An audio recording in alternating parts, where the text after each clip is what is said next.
Oh, snaps! The world is finally waking up to the crap that's baked into and sprayed on kibble dog food. No longer can commercial pet food manufacturers fool us with pretty pictures and false promises. This is the raw dog food truth. The view and opinions expressed on this podcast are not intended to replace medical advice. Before starting any raw diet, do research, ask lots of questions, and consult your vet. Well, hello, raw feeders. I'm DeDe Murcer Moffett, CEO of a raw dog food and company where your pet's health is our business. And we're friends like my friend, Dr. Judy Jasek. She don't let friends feed kibble, do you? No way, no how. Not even with a topper on it. Oh, God. Toppers. Bad word. I just said a bad word. It's so crazy. It's so crazy. Do you know, we were working with a marketing company, and they had the numbers for Farmer's Dog. And it's incredible how many millions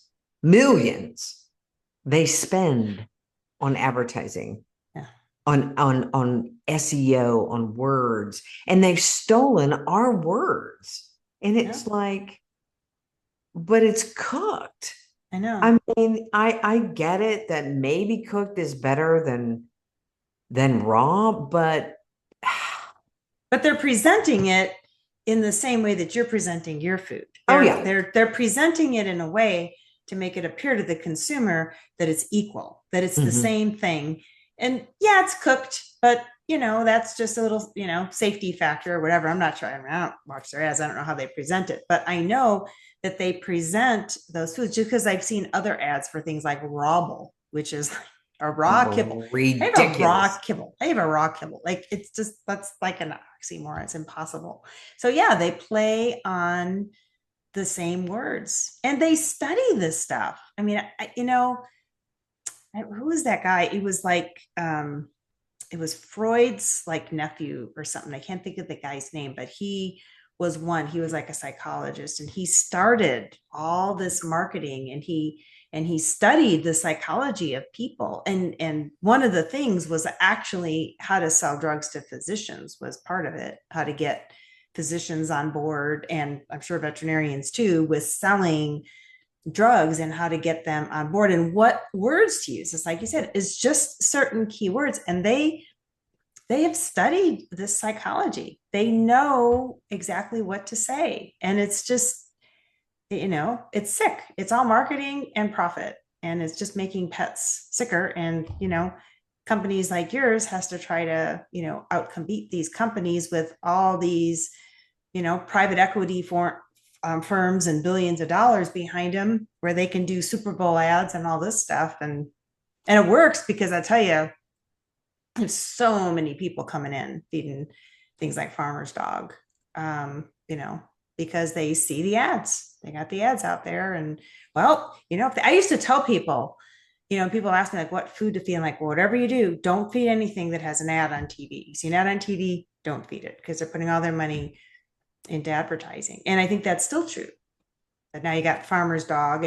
But that goes to tell you too, that people are looking for something different. Because if pet parents were completely happy feeding kibble, they wouldn't be looking for something different. So they know there's something better they could do.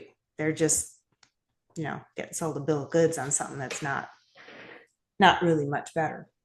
So you're getting ready to go to the Holistic Veterinary Association conference. When you go, can you find out what food do they recommend? Do the Holistic Veterinarian Association, do they all recommend raw, or do some of them still do hills and that sort of thing? They don't recommend kibble. I would say I've not met a holistic vet there that would recommend kibble or the processed or the like prescription diets. The vendors there, you'll see, like you never see Hills or Royal Canin as like a vendor, because they have an, exhibit hall and all that. But you'll see other, raw foods, Steve's, Darwin's, those are pretty popular ones. I think Solutions was there last year. So they're all fresh food feeding. Now, the vets I've talked to, some are not real big on raw. Some will recommend cooked. So in Chinese medicine, when you take, and I've taken some online Chinese medicine courses, and which I no longer agree with their recipes, but they'll be like 20 to 30% starch. And I think this must just come over from the human side because they do the heating, cooling, like the warm foods and the cool foods. And I mean, I always encourage people, don't get stuck on that because they end up just, well, all I can feed is, my dog's inflamed. So all I can feed is rabbit and fish. Well, like 80% of the dogs out there are inflamed, and then they're kind of compromising balanced nutrition for this one principle. Like you can't focus on just the one principle, but in Chinese medicine, they add in a whole lot more. I took one of these courses online a number of years ago, and the diets are only about like 40, maybe 50% meat. And then it's veggie and starch. And it must come over from the human side, I mean, I don't know. That's their principle. So some of the vets that are really into the Chinese medicine and the acupuncture, they follow those principles. So, everybody's at a different place, but I don't talk to anybody there that will go the route of Hills or really any kibble, any of the prescription diets. And is it a big conference? I mean, how many vets do you think are there? I think it's in the like 400 to 500 range. Okay. So but that's really spread out throughout the United States, right? Because people say to me all the time, I have a hard time finding a true holistic vet. And yeah, I mean, compared to the hundreds of thousands of vets that are out there, that's a small group. It's small. I mean, if you go to the AVMA, so the American Veterinary Medical Association, the like conventional one, I think they have I don't know, 7,000 or 8,000 vets probably. I mean, it's a ginormous conference, thousands and thousands of vets there. So yeah, it's still a minute population, and holistic vets are all at different stages. Some will fall back on conventional treatments quicker than others. Some are more truly holistic. It's kind of all over the map. But I would say this, at least when I talk to vets at that conference, people are at least open-minded. Like if I went to a conventional conference and tried to even mention raw food, they'd be like, you're killing your patients. Now, if a vet says, I tend to recommend more cooked, they'll at least have a reason for it. And they'll at least have tried raw. It's not like they're closed to it. So I would have to say this population of veterinarians is at least open, and they're open to learning new things and new ways of doing things. So that's cool. The energy at this conference is definitely different as compared to the more like conventional conferences. And do you think that this group of vets actually do what your current Substack article is about, and that is to treat your pet, not the diagnosis? Yeah, not all of them.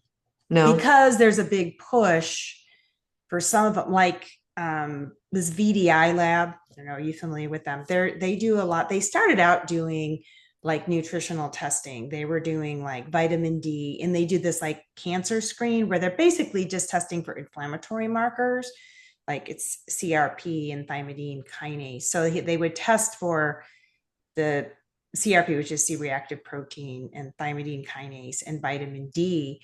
And then they had this algorithm they put together that assessed cancer risk based on that. But it's just basically evaluating inflammation. Is your pet inflamed or not inflamed?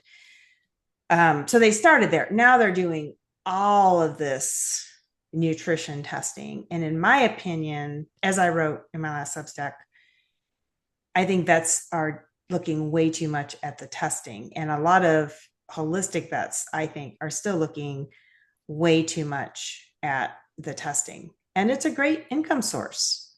You make a lot of money doing blood work, but I think they're relying on it too much. So like this cancer testing. So one of the things they tout is So once a month, you get your patient in and you do this cancer screening test, and it evaluates the progress of your treatment. How's your treatment doing based on inflammation?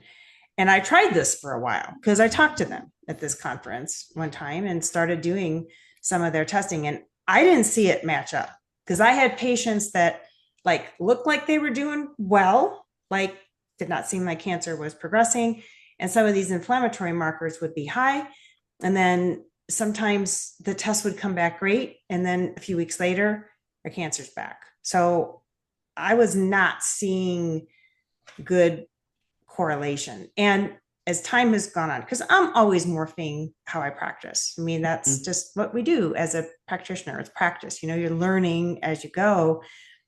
I just feel like you got to look at the patient and don't get locked in to these tests, because then, these companies that do all this testing, most of them are also selling supplements.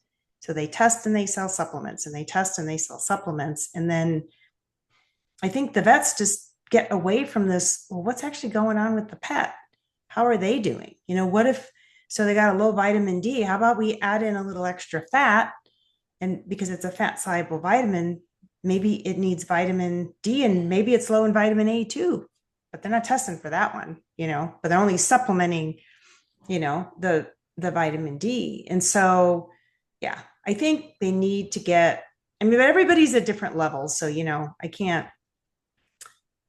judge where people are at, but I think for my patients, what I see is we got to move away from the testing and look at the patients more and how are they doing, and support them holistically, and not get too locked into, well, these are the lab results. And because then you're just treating the lab results. You're treating those numbers on the paper.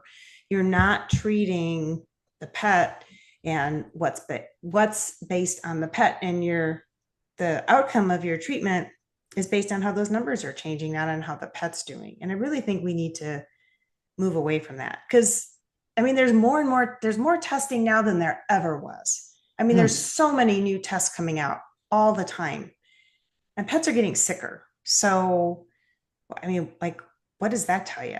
We need to change how we're looking at our patients and evaluate them, and what is their body, really telling us. Yeah, because you say in this article, you said that normal ranges on lab tests are created from averages of blood samples taken from healthy pets. But what is a healthy pet?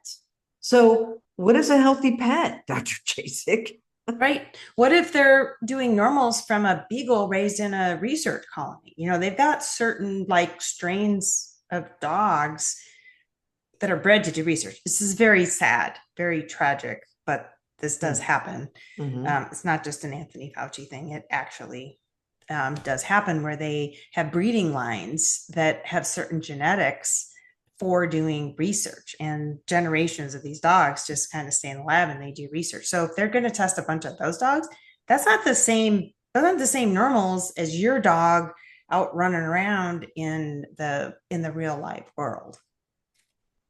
Yeah. And that is so true. What is a healthy pet? And then you have to look at what these vets are then going to recommend. They're going to recommend a certain drug and substandard food. Right. And even if it's holistic. So I talk about this in my upcoming talk. I'm going to be doing it at Weston A. Price in October. I talk about this, it's this mindset that we don't think health is the natural state of the body. We have to help the body get there. It's more like, we got to create it. We got to make this. Oh, vitamin D is low. Oh, dog's inflamed. Oh, this lab value is high. We've got to create health by giving them something. And it doesn't matter whether it's a pharmaceutical or a bottle of supplements. If you're not supporting the body naturally, and by supplements, I mean synthetics, not herbs or mushrooms or, natural things that can help support the body. I do things like that too. I'm talking about artificial stuff that's supposed to be more natural. It's just not a pharmaceutical. You don't create health from a bottle. You have to support the body naturally, and you have to start with nutrition, right? If people would just get the nutritional foundation piece right, and the lifestyle. I mean, I think lifestyle is really important. Dogs are pack animals. They're not meant to sit home all day by themselves or sit in a crate 8-10 hours a day. They're not going to be healthy individuals, right? And people wonder why their dogs are chewing up their house when they go. They're not meant to be alone. They're pack animals. So you have to understand what is their natural lifestyle. And there's all these other aspects to health. And we just got to get out of the mindset that health comes from a bottle. And again, not that like I use herbs, I do use things to help, but that needs to not be the emphasis. That's like making up for when they're already pretty screwed up because of bad diets and too many. I mean, sometimes their bodies are so damaged from so many vaccines and poor diets and stuff that you have to give, some support to help them heal. It's so crazy though, Dr. Jasek. I think that, we say that over and over again, that these dogs are not healthy because they're on substandard food. Anything but raw is substandard. I'm sorry, raw is the top of the food chain. Brian and I just did a podcast on why your dog is designed to eat meat, and how they have this natural bacteria killer in their mouth and in their gut and short digestive tracts and everything else. So if you haven't heard that one, go back and listen to it. But raw food is at the top of the food chain. Okay. But back to my point. My point is this, that I think that people agree with us. They will say, oh yeah, I agree. What you're saying, substandard food and too many toxins. But if you really look at pet parents as a whole, they have just accepted the fact, and I don't even think they realize they have accepted the fact that dogs just die young. That a dog dies at 8 or 9. That's a good life. No, that's not a good life. Mm-hmm. Or they just have allergies. Oh, they just got allergies. My dog itches. That's just, they've normalized sickness, chronic illness. Mm-hmm. It's been totally normalized that that's just when they die. Because it's been so long since we've seen dogs live so long. And I got to tell you, I have some friends in, Annette in Colorado, and she's very holistic in what she feeds herself and what she feeds her dogs, and very pure and real food. And her dogs live into their late teens, even up into their 20 years old. Yeah. And I've heard of many people, and yet we just accept this, oh, my dog, lives to 8 or 9. And certainly cats, guys, cats should be living well into their 20s. Oh, yeah. Well into their 20s. And I bet if you really had a cat that you kept all that crap out of their system and fed them a raw diet, I would wonder if a cat could live to 30, honestly. Oh, I wouldn't. I wouldn't like doubt this. it at all. Yeah. You talk about in your Substack, which would you give our listeners the Substack link again? Judy Jasek, dvm.substack.com. JASEK. Okay. Got it. But one of the things that you say, a very common example of looking at lab tests and keep testing is just a dog that presents with vomiting and or diarrhea, right? And certainly I would agree with this, that most of the time these pets just need to fast and rest the gut, and correct the hydration to promote healing. And one of the biggest problems is that where we get tripped up, Dr. Jasek, because this just happened to us, is that we don't have the syringe and the hydration, lactic bag and ringers, stuff, the yeah. bags. We don't have this. We have to go to the vet, and then you get caught in there. You get caught in there, and they want to do all of these tests when, what we saw with Lozzie is that because they wouldn't feed raw, okay, because raw was just so horrible, she didn't eat for 3 days, and she had a lot of fluids, right? Mhm. Had tons of fluids. And what happened? She snapped out of it.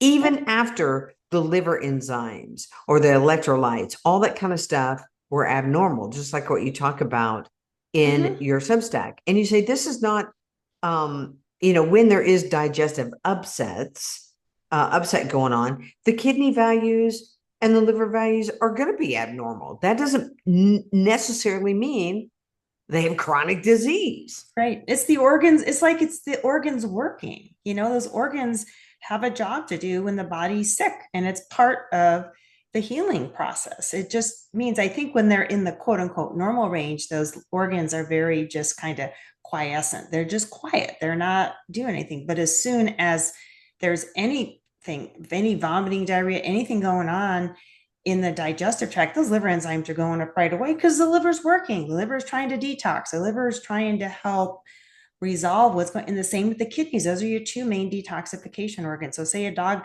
gets into something. Dogs are scavengers. They get into stuff all the time. They get into the garbage, eat, 3-day-old chicken or whatever that's been sitting in there.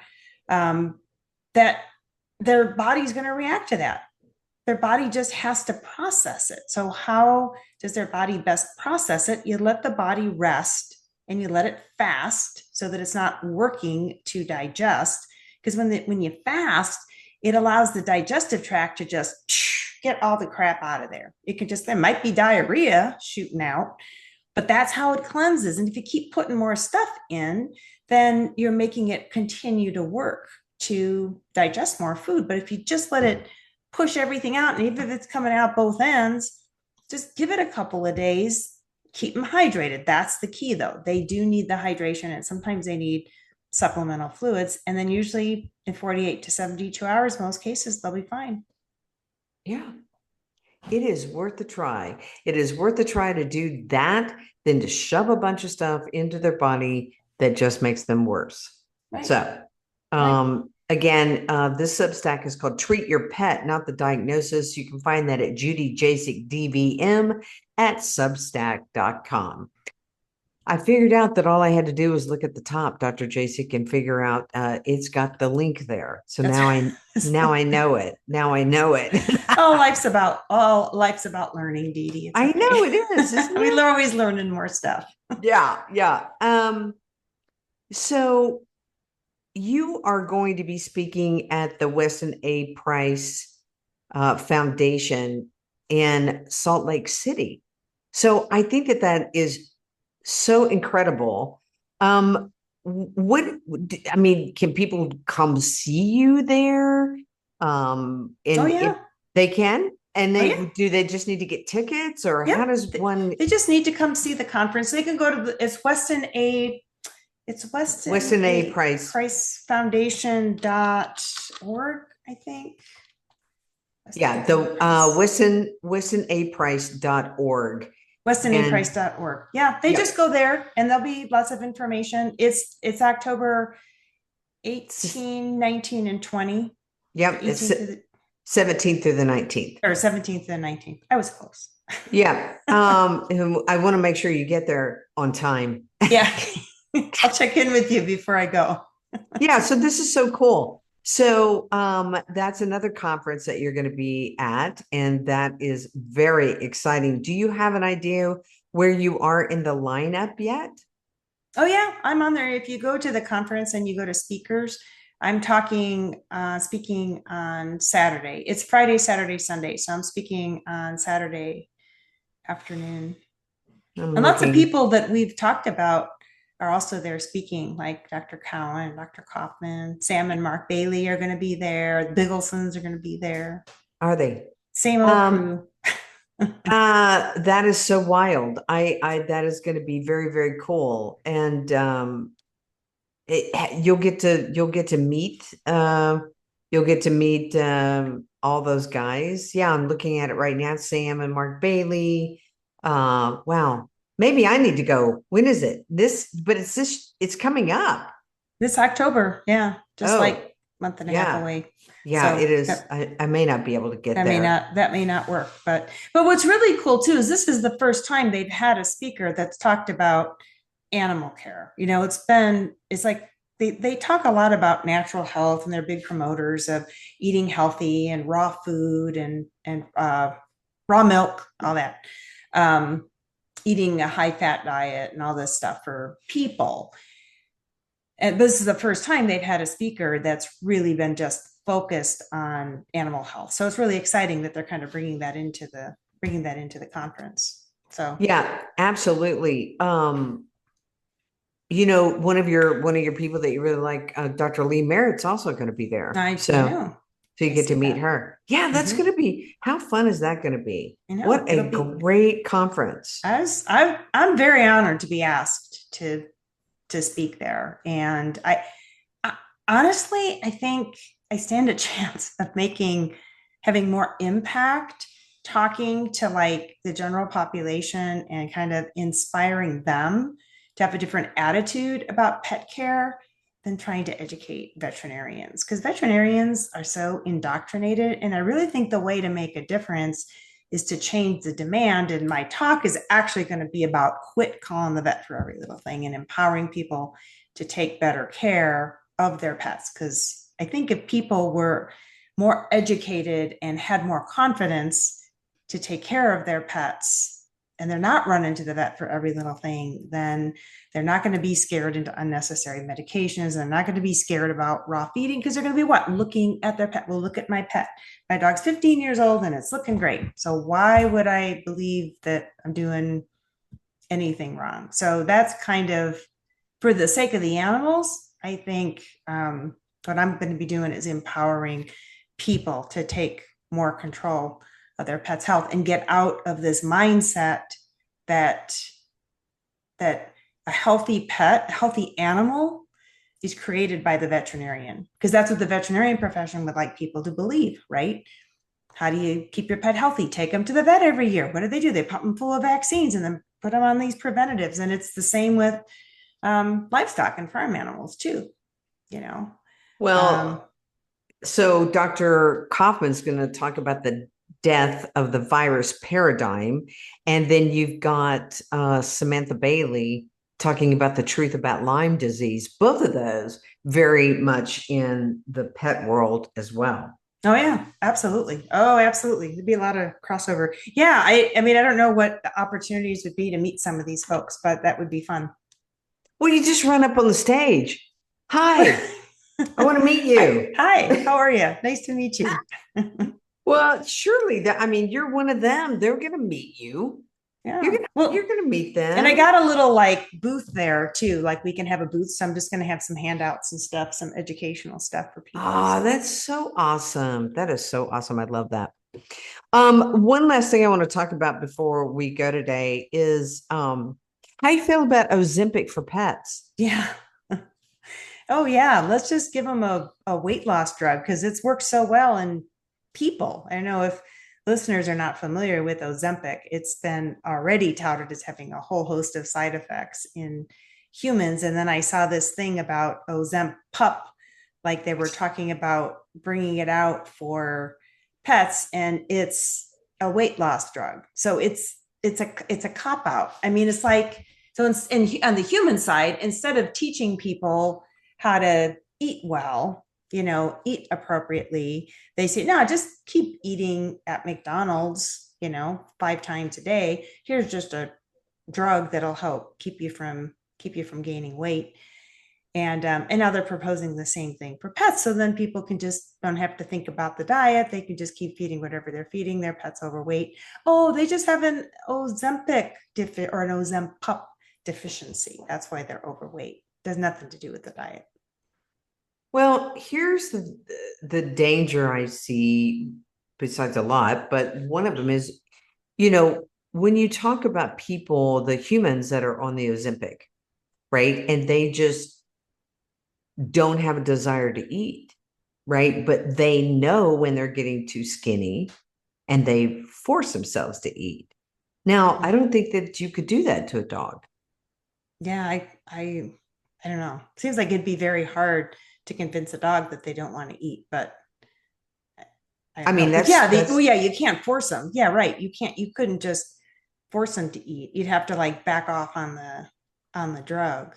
But yeah, I mean, this is so unhealthy for them. I mean, anytime you're stopping a normal mechanism in the body, there's going to be other effects. It's going to affect other mechanisms and other processes in the body too. So I know in people, I think it sets them up for like diabetes and other chronic illnesses, which just gives the pharmaceutical company more, more stuff to treat. But all they have to do is get them on a healthy diet and their appetite will regulate. The problem with the appetite is that there's the sugar spikes because sugar and your blood sugar goes up and then it crashes. Same thing with kibble. That's why cats get so hooked on kibble because they get addicted to that blood sugar spike.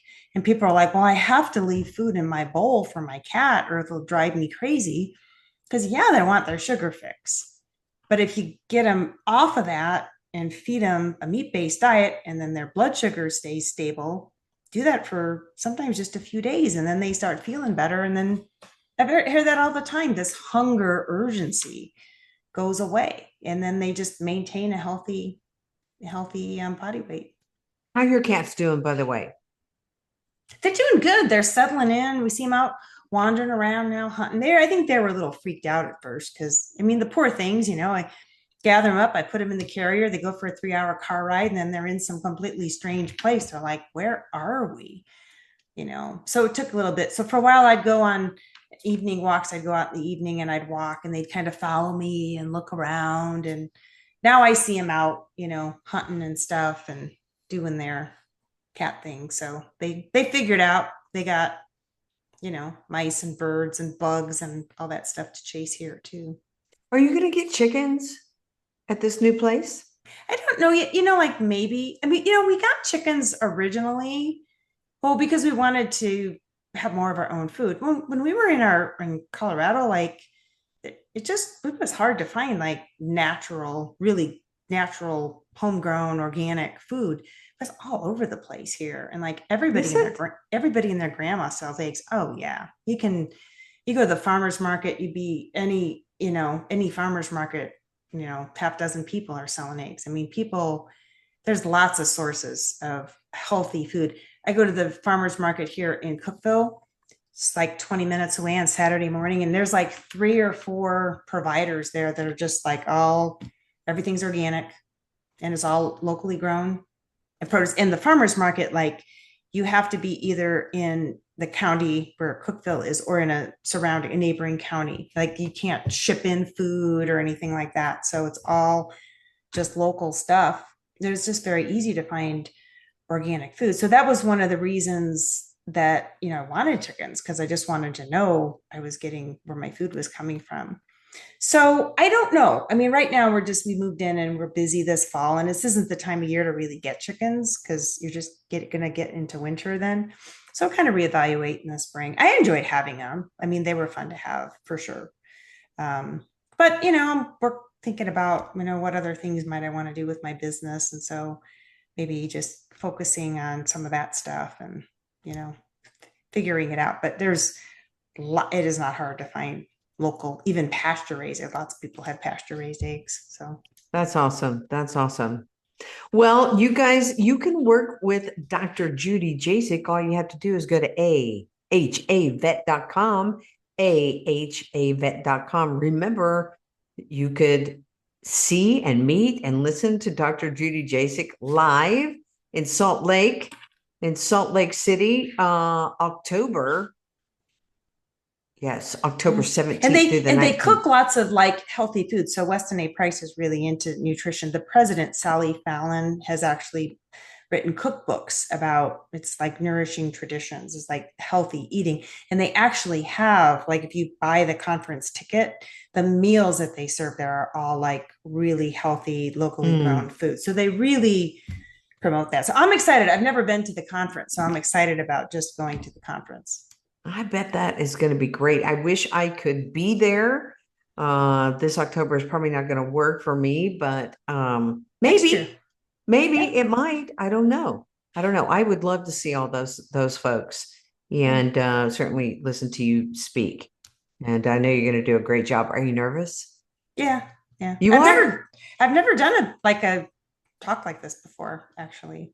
And I've done a lot, podcasts and stuff like this, but actually like standing in front of an audience. I mean, a like on stage, bigger thing. I've done small groups and stuff, like community education stuff, but this will probably be the biggest like live thing that I've done. So it'll be pushing me out of my comfort zone a little bit, but you know what? That's a good thing.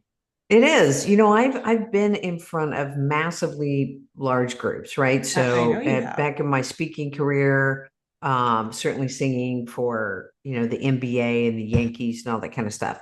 So tens of thousands of people, right? And it doesn't matter whether you've done it, 100 times or this is your first time. You always get nervous. And what I found over the years of just, because first I started out, in musical theater, so I was always on stage and doing stuff like that. Then competitions, in high school. Then my speaking career, singing, all that kind of stuff. Anyway, what I figured out is that there's like a minute. Okay, so a full minute maybe where all of these nerves and your adrenaline is just firing, right? And it's in that first minute that you got to figure out what works for you to help dissipate that, right? So movement will help. If you can start out saying something and talk to your audience and get feedback and maybe tell a joke, be funny, something like that, because it takes just that long for all of this adrenaline to come into your body. Somehow you got to shake it out, move, make sure you're moving, and your mouth gets super dry. Okay. This always happens, and it always happened to me. So make sure that you got some water there. That's got to be really challenging when you're singing. Well, yes, when you're singing, you just got to make sure that like when I did the national anthem, you can't stop. And excuse me, I need a water break halfway through. You better have some before you hit the stage. And luckily, you get to stand there for a moment while they're announcing you, right? And get your head together. But it's a practice thing. So I would say before you ever go, at home in front of Chris or something, walk up and practice this walking up and doing a couple of your first lines and really trying to feel your feet, grounding your feet on the stage, feeling your legs. That's something that's really, really important, because if not, you sort of start floating out here into the scary world, the what ifs, and oh my gosh. Another thing that happens is, and I've had this happen to me so many times, I hit the stage and right before I open my mouth, I'm like, oh my gosh, I've totally forgotten what I'm supposed to say. Right. To get the mind blank. Right. You just go blank.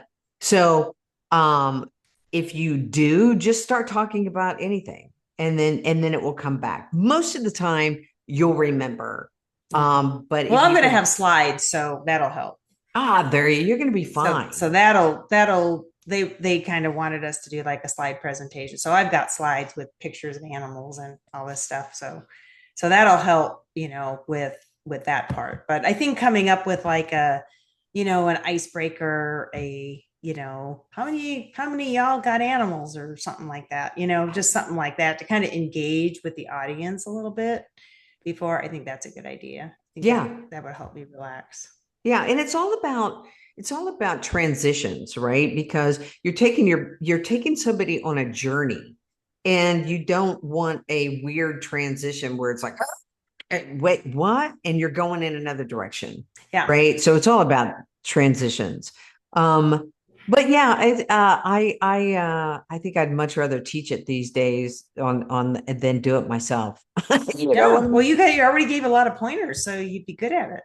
Yeah, it's just, again, I think that people think, oh, you never get nervous. And there's just this excitement. If you listen to any professional athlete, right? They go through the exact same thing every single time they hit the field, every time they get up to, it's just a part of it. And so you've got to learn to use it and not fight it.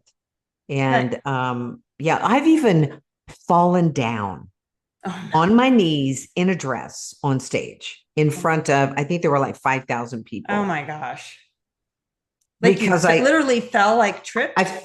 Fell because what happened was I used to start out in a red box. My whole thing was how to snap out of it, da, da, da, and being in a box. And so I would literally be in high heels in a dress, standing in a box, and I would scoot around the stage right before I would jump out. And I lost my balance. And I just hit my knee. And so I just had to make a joke about it. Yeah, right. What do you do? And get back up. Yeah.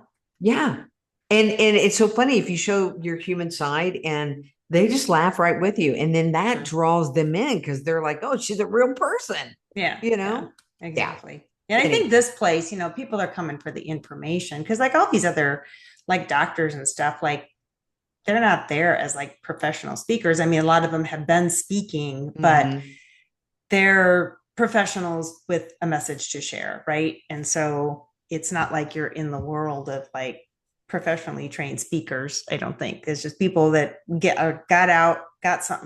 a message to share, and they're out there sharing it. So I think I'll be in good company, So I was in New York, and I was speaking, and so was Dr. Oz's wife, Lisa Oz. And oh my goodness, it was so bad.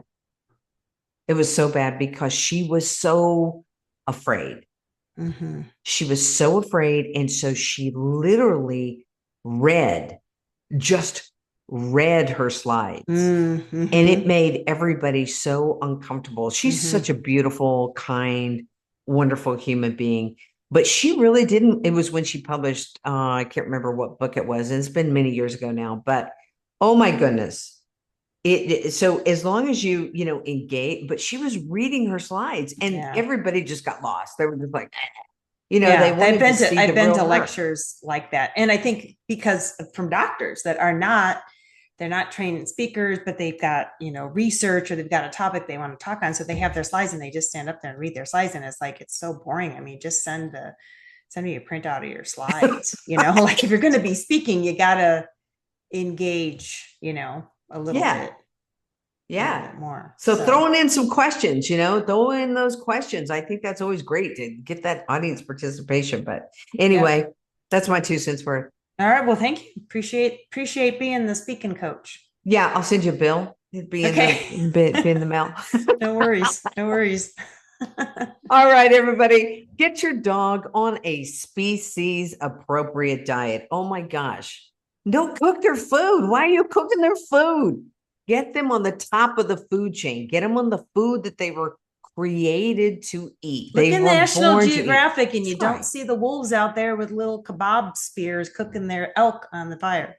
I swear, I wish I had all the money in the world because I would make the best commercials against all those companies that cook, just like that. I make the animals out there cooking their food, something absurd, right? Yeah. Make it look as absurd as it is. Yeah. Right. So get your dog on a species appropriate diet. Get over to rawdogfoodandcompany.com, where your pet's health is our business. And what, Dr. Jasek? Our friends don't let friends feed kibble, y'all. That's right. We'll see you soon, everybody. Bye-bye. Bye.